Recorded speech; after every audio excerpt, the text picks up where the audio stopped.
It's a luxury to pursue what makes you happy. It's a moral obligation to pursue what you find meaningful. And that doesn't mean it's easy. It might require sacrifice. If you need to change your job too, let's say you have a family and children and a mortgage, you have responsibilities. You've already picked up those responsibilities. You don't just get to walk away scot-free and say, well, I don't like my job, I quit. That's no strategy. But what you might have to do is you think, well, this job is killing my soul. All right, so what do I have to do about that? Well, I have to look for another job. Well, no one wants to hire me. It's like, okay, maybe you need to educate yourself more. Maybe you need to update your curriculum vitae, your resume. Maybe you need to overcome your fear of being interviewed. Maybe you need to sharpen your social skills. Like, you have to think about these things strategically. If you're going to switch careers, you have to do it like an intelligent, responsible person. Despite the fact that life is a tragedy tainted by malevolence at every level of existence, there's something about the human spirit that can thrive under precisely those conditions if we allow that to occur.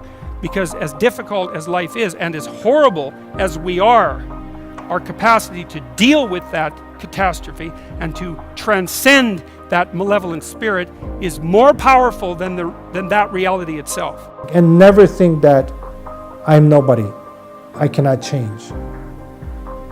And every change begins with very small seeds.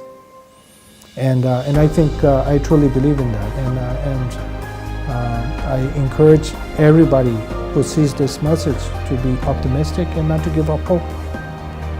There is always a better tomorrow. And as they say in the West, there's a light at the end of the tunnel. You know, whenever you're working, and you will be, especially in the world of today where jobs are relatively uncertain, you should always have an escape route plan.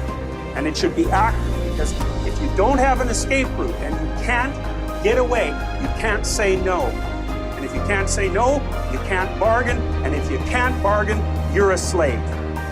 So that's how the world is set out at the moment. It's probably always been like that, but it's something that you really need to know, because you got to watch. If your being is objecting to something that someone is forcing you to do, maybe you're right.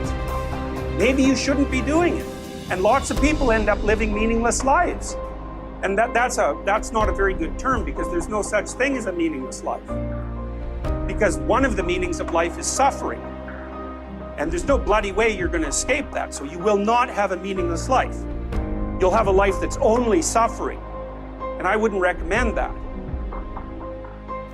We have to be optimistic.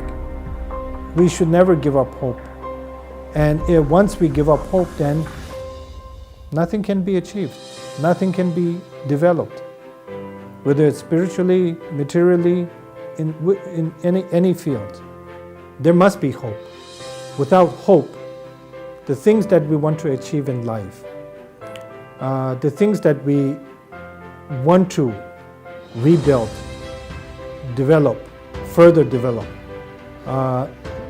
cannot be achieved without hope. So I think hope is the main drive for everyone, whether they are religious or non-religious. So I think it is very important for us to be optimistic. Of course, we may have 10 goals, but will all of those 10 goals be achieved or not? That is always questionable. So I think achieving 1 or 2 goals out of the 10 that we have planned for, those are achieved through what? It is achieved through being optimistic and being hopeful and being very positive.